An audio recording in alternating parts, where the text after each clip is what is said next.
final conviction decision, known on March 22nd, the members of the Criminal Oral Trial Court, Mr. Carlos Munoz and Jorge Diaz, uttered that they had formed their conviction on the alleged participation in the investigated and prosecuted events, mainly based on the testimony of a secret witness, named witness number 26.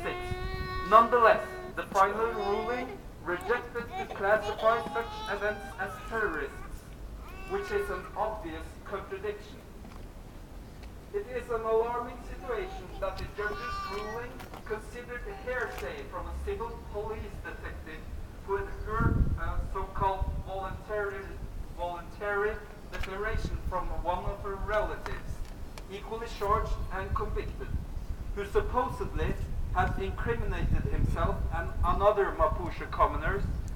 In this regard, we stress that this incident was reported to justice and public opinion because this declaration was obtained under torture, having medical certification on the injuries.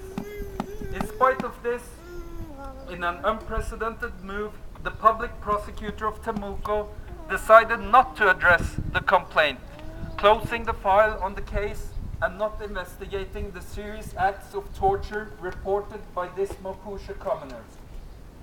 Furthermore, the biggest legal aberration was the double prosecution our relatives were subjected to, being simultaneously prosecuted by both civil and military justice for the same event.